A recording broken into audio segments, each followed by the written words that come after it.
Hello again, everyone. Welcome back to Arcanum. We have agreed to assist in the negotiations between Tarant and Caledon, which will make us a master of persuasion. But before we do so, we've got some things to read. We've got a newspaper. Let's go ahead and start reading that. Train wreck at Vermilion Station. Disaster leads to several arrests. On Friday evening, the Brackenton line was derailed by magical influences, injuring numerous bystanders and passengers. The incident followed an attack on Councilman Edward Willowsby and Tullian Mage Paraman Smythe by local bandits. Smythe's retaliation led to the train wreck. Later that evening, Willowsby and Smythe were accosted once again at the Willowsby mansion. Intervention by Smythe and an unidentified gentleman led to the arrest of multiple individuals, one of them a powerful mage. Willowsby was uncharacteristically close-mouthed about the whole affair. "This was a private affair and has been dealt with in that manner," Smythe said, and that was Smythe. And said he might spend some more time in the city, but plans to avoid Vermilion Station, said Smythe. "Dreadful affair. I'd rather forget the whole thing." Interesting. And the dossier. There are 10 important points you need to take into consideration when speaking with the King's advisors. The first issue is the construction of a railroad in Caledon. Of course, the Industrial Council would like to control all aspects of the railroads, but we understand the position of the advisors to share ownership of both the railroad and the train station. Offer this and see what they say. Under no circumstances are you to give them control over both. The second issue involves the use of magic within Caledon. As you know, Tarant is a very forward-thinking and technological city. Wherever possible, we've controlled magic and where it is practiced. Although Caledon is a modern city, there are members of the council who still hold on to an antiquated belief in the old ways. Although they don't want magic users to have special privileges, they do want people to continue to have the freedom to practice magic. A moderate stance on this issue is recommended. One of the more delicate issues in the negotiation will be the status of the Bates Steam Engine Company. The advisors understand the importance of technology and are very excited about the possibility of the Bates Company opening a factory there. But they are also concerned about the domination by Bates of their own companies, and so are leery about giving Bates trade privileges. You should recommend that Bates be given limited trade concessions within Caledon, but not unlimited freedoms. On the other hand, they don't want anything in the agreement that would deter the Bates Company from developing in Caledon, so be careful about what the terms of this agreement are. The status of the Caledonian military is a very important issue, both to us and to them.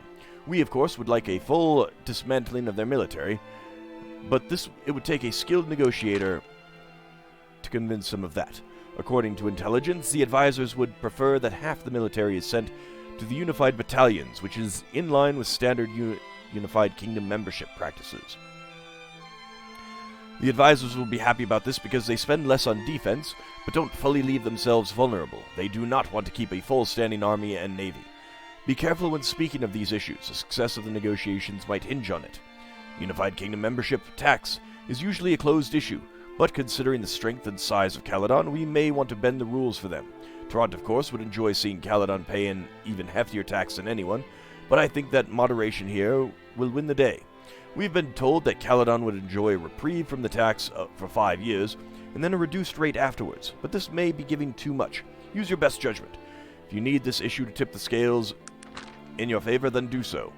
The issue of the discontinued use of Caledonian currency is pretty well worked out. Everyone will be happy if you propose that Caledon use her currency for another 5 years, and then switch to the unified gold standard.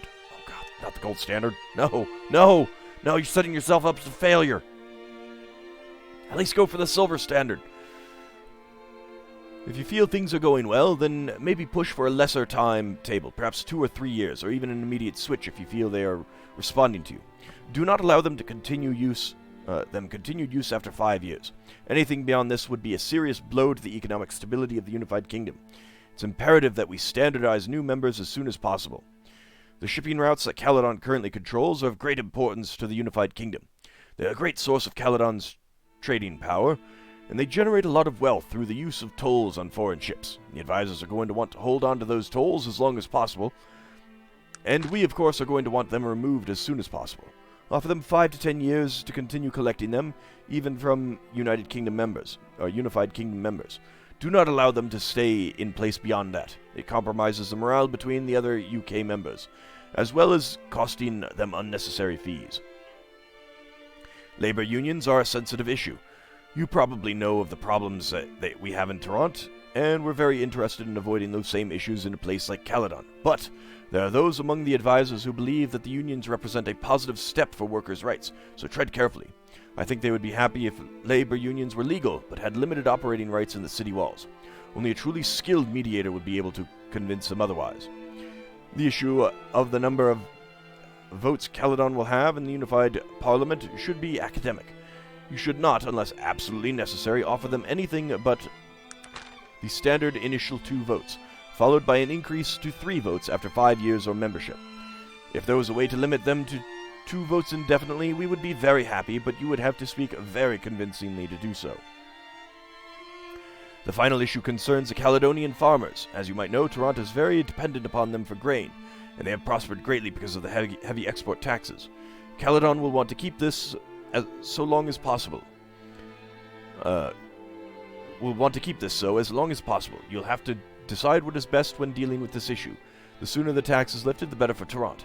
Use this final issue as a bargaining chip if necessary. Good luck. I'll see you in Caledon. Edward Willisby, Esquire. Alright, let's go ahead and leave. Oh, hello. Excuse me there, madame. Well, I couldn't help but notice that you came out of the offices of Mr. Edward Willisby, the chairman of the Industrial Council. Must have been quite an important piece of business. Who are you to be asking? Me? Oh, just a concerned citizen. I know that Mr. Willisby is involved in much of what goes on in our fair city, so I make it my business to know what he's up to and who he's talking to. You didn't answer my question. Who are you? As I said, I'm one of a group of concerned individuals who are working towards a common goal. Mr. Willisby is a powerful man, and his influences are far-reaching. Men such as he, you just never know what they're getting into. I won't ask again. Who are you? No reason to get hostile, my friend. We're just 2 people having a conversation. Just like the conversation you had with Mr. Willisby. Although I'm sure not as interesting. Men such as he, you just never know what they're getting into or what they're talking about.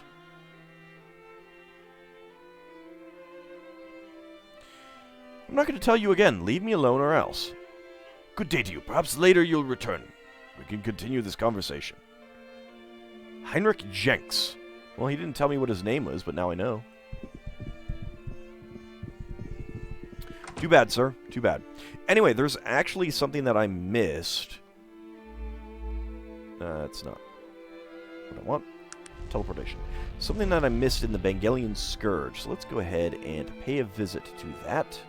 The Bangalian Deeps. Whatever. There was a chest that I missed by a torch.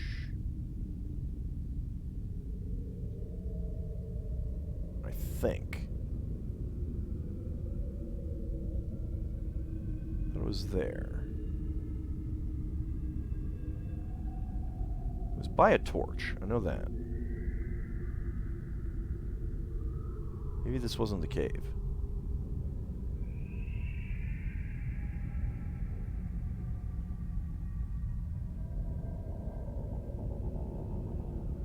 So I got that one.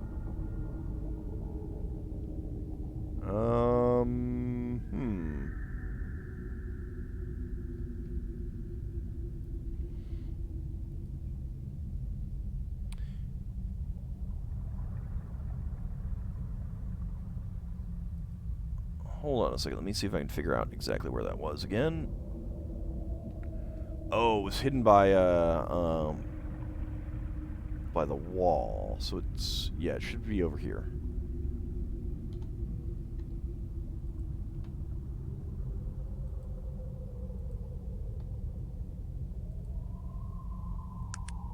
Alright, let's try finding it.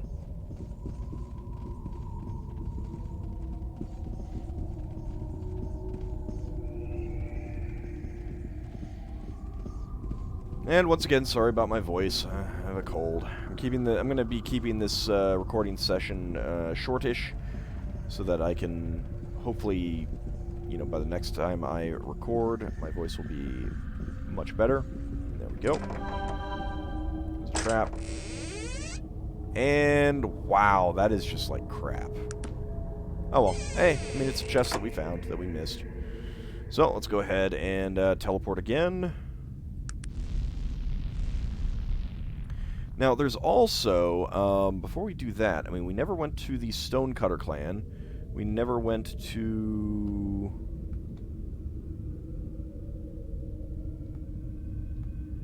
the other clan. Secret entrance of the Iron Clan. So we'll go ahead and do these two, since we haven't done them yet.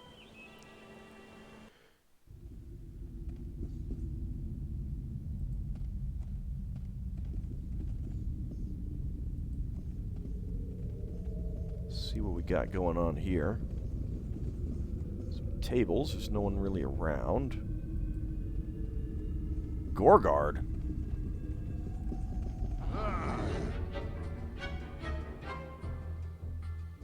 Putrid Walker. Putrid... Wow, there's undead here. Well, that's not good.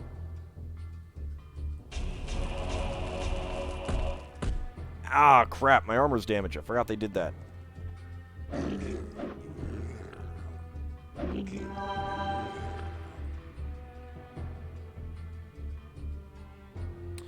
Well, that is almost destroyed.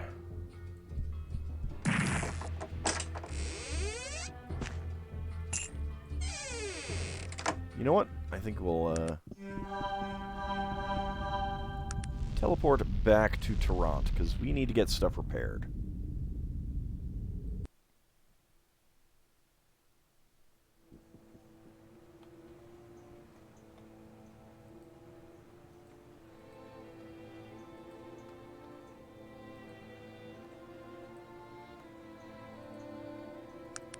That was a lot of damage that that armor has taken. It's probably been damaged a few times, and I just wasn't paying attention to it.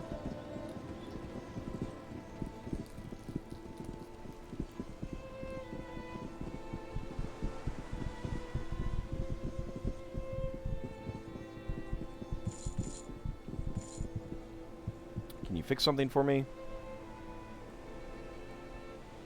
There we go. Why doesn't my shield ever get damaged anyway?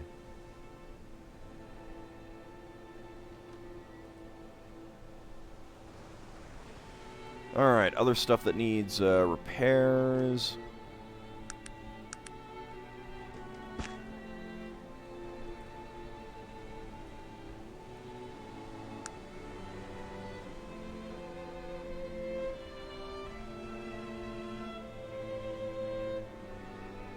That's all pretty much fine. There's plenty of durability on that armor left.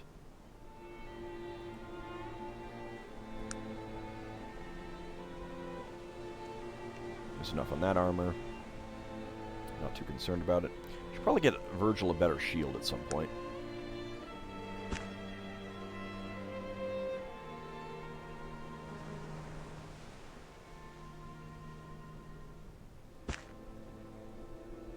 Is he going to complain about this?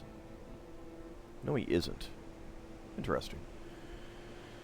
Can you fix something for me?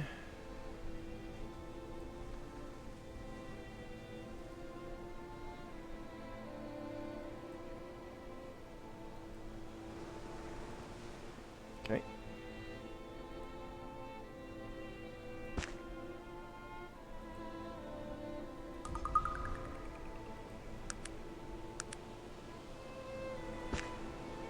There we go.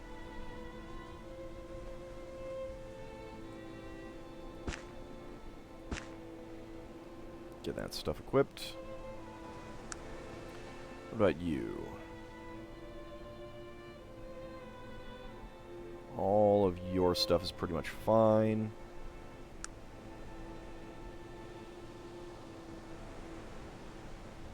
Yeah, your stuff is fine as well. Boots could use a little bit of repair, but I think it's okay. Alright.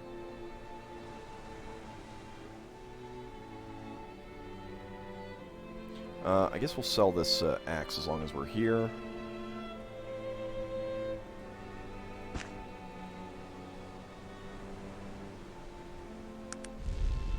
And let's go ahead and teleport back to Stonecutter Clan.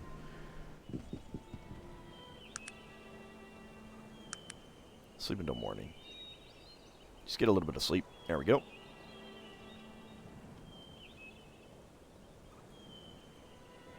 Click on the thing.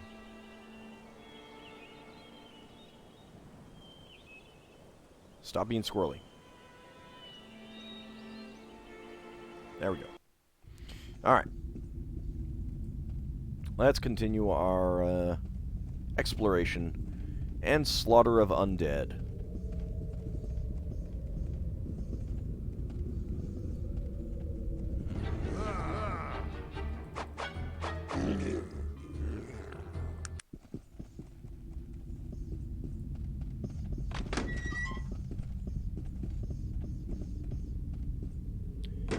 Is there a chest in here? Sorry about that. There does not appear to be a chest in here. Okay. Let's barrel out here with some dwarven ore.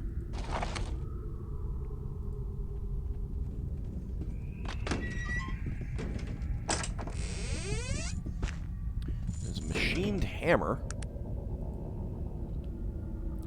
So the machined hammer is 3 to 9, 3 to 12. It's a technological item. You can hold on to that stuff.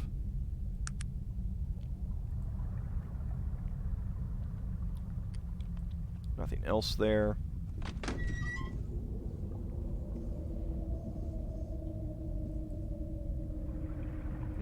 The door's locked. All right.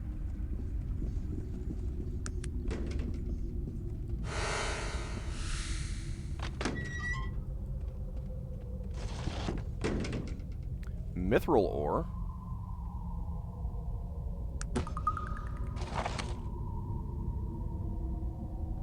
There's another door there. Looks like that's going deeper in.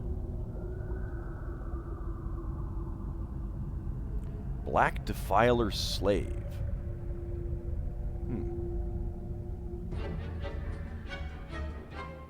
Ah, there's a whole bunch of dwarves there. Okay, why is music... Oh, did one of you guys just go murder something? Okay. It's fine with me. We'll explore around a little bit before we go further in. Got a wood chest here. I will take those 200 coins. I suppose I should hand over these things, though. So I am not overloaded. Nothing else there. Where does this appear to go? Alright, that goes there.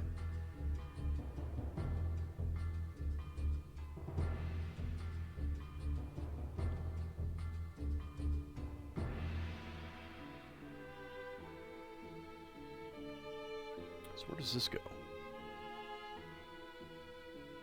A passage. Well, I guess we'll go save the dwarves first. I assume that's what's going on there. They're locked in. There's undead everywhere.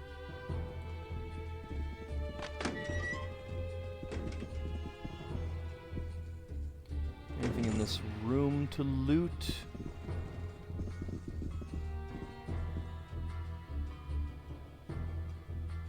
I don't see anything. Alright.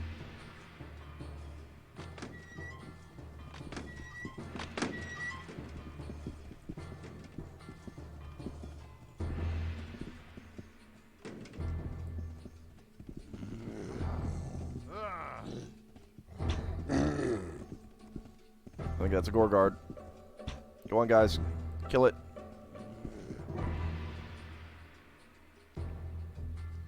Ah.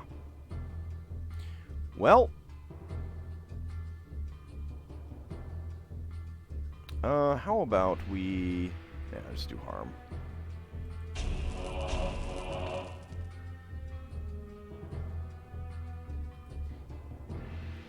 Actually, go this way. Thank you. Might still be too close to these guys, though.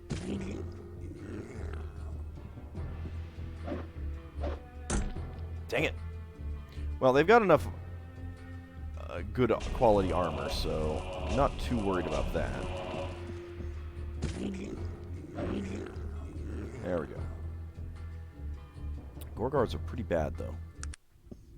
Not because they're, like, actually dangerous or anything like that. They just really annoying because they damage your equipment.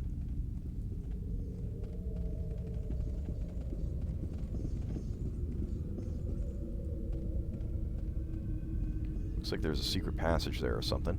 Oh.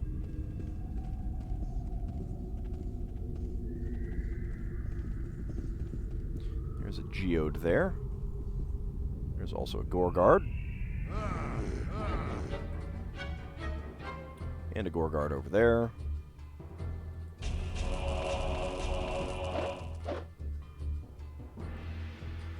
Go dog meat! And Raven.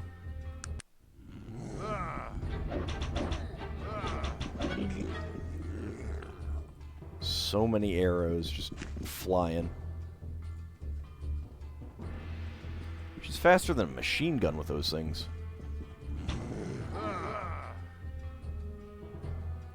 Alright, you're just a putrid walker.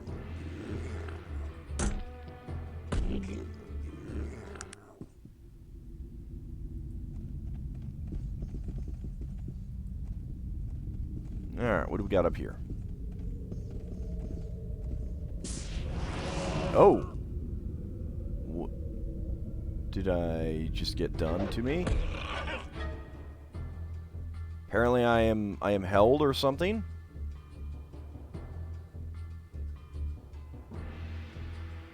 This is not great. Go dog meat! Rip its leg off!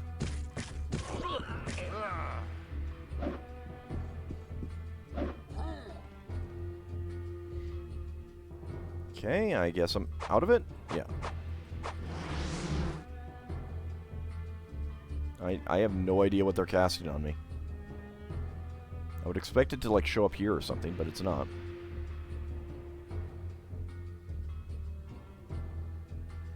They're very, very slow, whatever they are.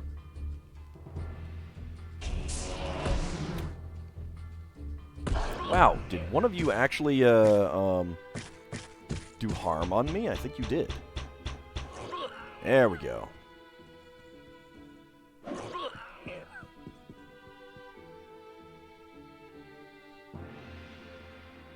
So did we kill the Black Defiler? I guess so.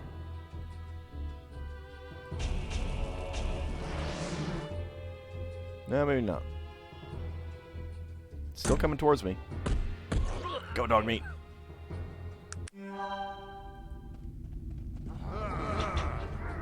Ah, there it is. Okay. Let's go for... That's not it. I want Bolt of Lightning.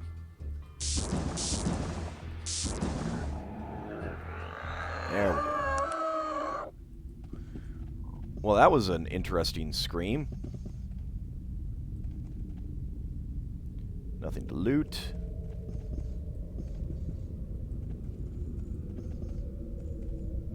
Well, that is very disappointing.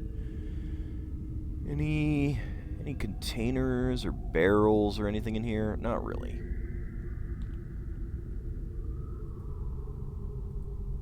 Let's go ahead and drink all that. So what do we have down here? What exactly is going on? No, it's just a dead end. Okay. Whatever.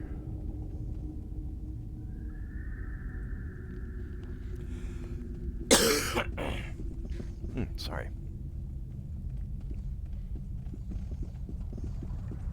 It's a locked metal door. Let's go ahead and see if we can unlock it.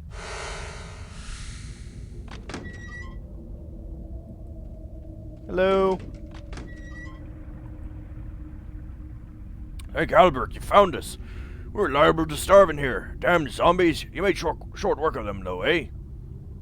What happened here? He chuckles softly and looks at his shoes a bit sheepishly. I would, be responsible for all this. I found an ancient necromancer's laboratory off an old abandoned access cavern. In researching his journals, I deduced a way to reproduce what he had done through magic by using scientific principles. So you created all these zombies? That was a bit irresponsible. I assure you it was an accident. The first one I created began an awful horrific screeching and flailing about. Knocked over my chemicals, and before I knew what was happening, they were coming out of the floor. They were everywhere. Luckily, I was able to get back here to warn everyone. Where is this laboratory? You've got to go through the door in the back of the storage room, off the main hall to get to the old tunnel that leads to it. But I'd be careful if you're planning on going there. He hands you a key. I'm looking for Erland Ironheart. Do you know him? Of course I know him. I'm him. Your brother sent me to ask you to go home. He shakes his head. Thrain, poor Thrain. He's been so overprotective of me since her father died. He blames himself for it, you know. What happened to your father? I'd rather not speak of it anymore. I'd best be on my way home so that my dear brother doesn't worry himself to death. Alright, I'll be going now.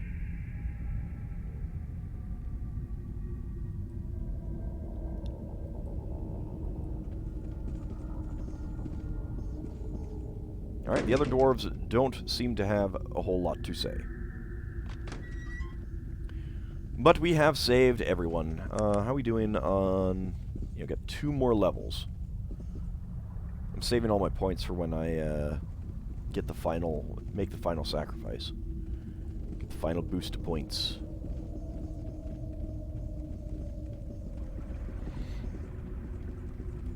Gorguards never have anything. Oh, wait. There's a geode. I don't know if you can do anything with geodes to, like, get gems out of them.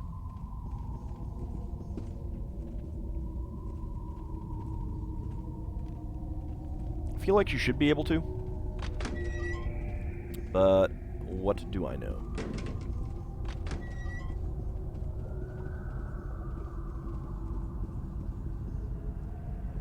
Alright, heavy wood door. There we go.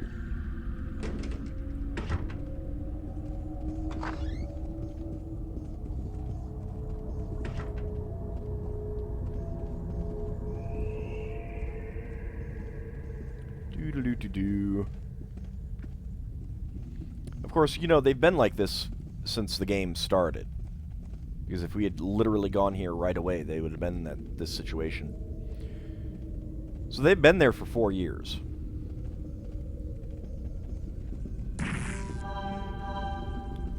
Gee, thanks, game. Oh my lord. A bludgeoner. We also have some putrid walkers. Okay.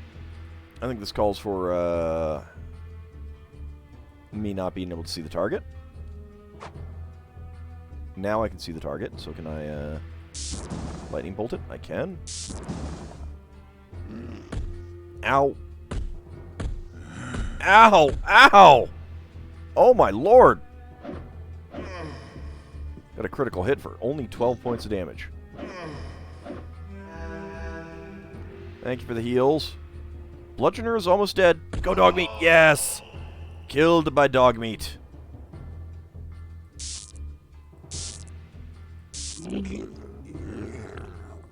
How good do you do?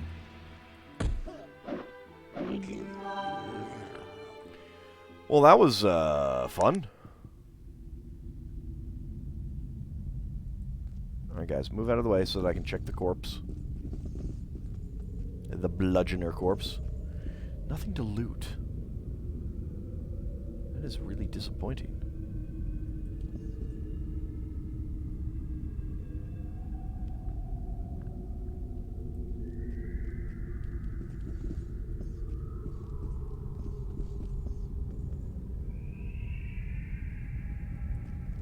There's a table here. Unidentified medallion, unidentified ring, a book, and a necromiser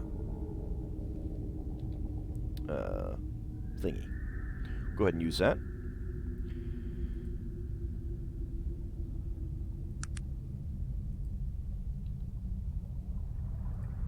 we get to those things again? It's not there.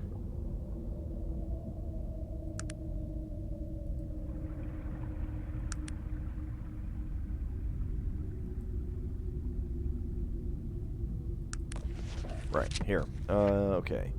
So, things that we've learned.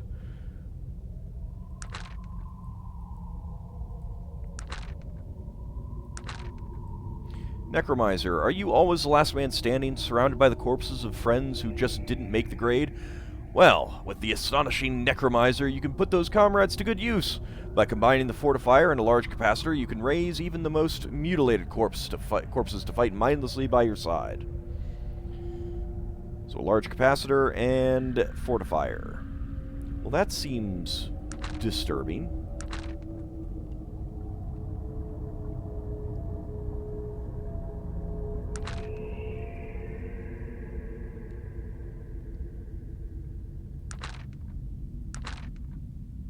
So I think you need like a 40 in one of the fields to be able to do something like that. Is that just sheet metal? No, that's mithril. We got the mithril. Automaton. Mechanized arachnid. Iron key. We have not made that yet, I don't think.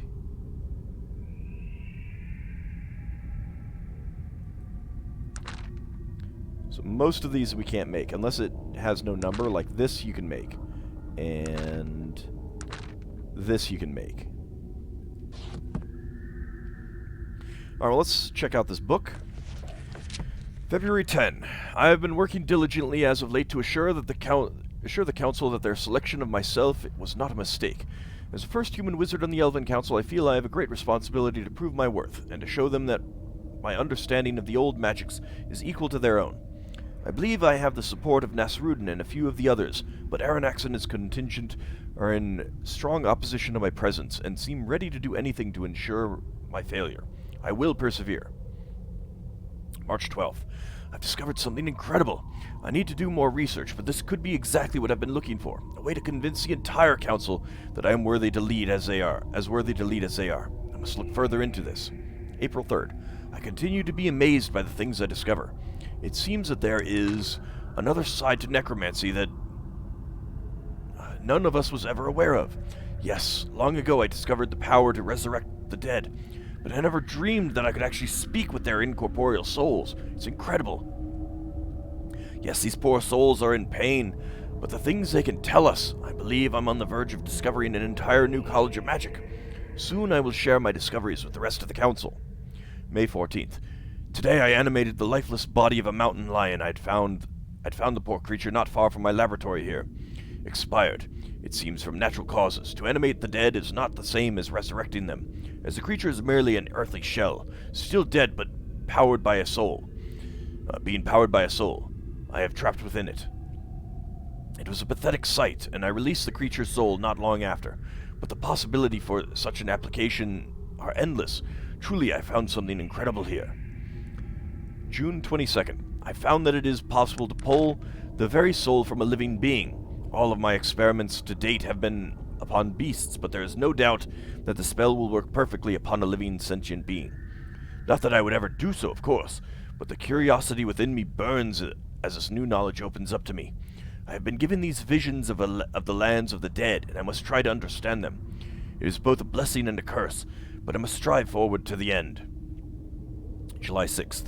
Nasrudin and an entourage of the council members stopped by today, wondering why I've been neglecting my duties. I wanted to tell them what has been happening, but kept quiet as I still have much to learn. Begging some privacy and pretending not to be in the best of health, I promised to resume my duties as fast as possible, as I possibly could. I could see in the face of our leader that I was not believed. I haven't much time. I spoke with the gravekeeper from a town not far from here. He was quite accommodating after I fattened his purse, and he should be making it delivered to me by the end of the week. July 15th. My theories were correct. I know that some may look at the things that I have done in the name of magic and call them monstrous, but these shells that I raised and the questions and then quenched were already dead to begin with. That I use them to further our knowledge should not be of no concern. Now that we can control these spirits, what is to say what is right and wrong concerning them? I'm no tyrant, but power is central. But power is control. I now have this power, and I am alone. August 8th. The council has found out what I've done, and they are furious. Aranax is screaming banishment, and Nasrudin is speechless at and the rest of the council eyes me with distrust or outright revulsion. Can they not see the power in these things? The importance? I pity them. These poor, unenlightened souls, caught forever in their shallow thoughts. They whimper like small children, afraid of what they cannot understand. And fear me they should. November 17th. The sentence has been passed, and tomorrow I stand before the council to be banished. I go not into the void with fear or malice, but merely with anticipation. If this be my death, then it will be a homecoming. Perhaps I was never meant to truly be among the living. And if not, then I go with open eyes into the unknown and welcome what I see there. Interesting.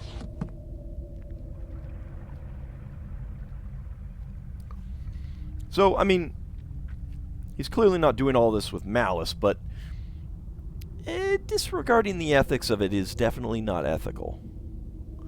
Anyway, that is this little quest taken care of. I think that I could probably head back and get this one wrapped up. Still don't know where we get this Amulet of Natala. And I do have the skulls of the Renar Siamese twins, so I could do that.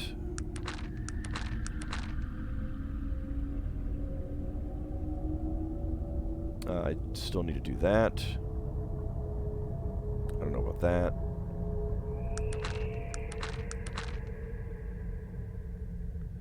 Still need to do that. I need to get into Tula for that. I still need to do that.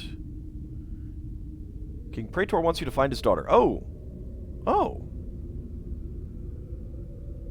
Oh, you know what? I bet this got added in because I found the amulet. Tree Vendergroth device. Yep. Alright. Well. Thrain Ironheart wants you to find his brother at the Stonecutter clan. Tell him to return home. Alright. Well, for now, we'll call this an episode. When we come back next time, we'll head to the secret entrance to the Stone Clan? Iron Clan? Iron Clan. That's where we'll go next. See you next time, everyone.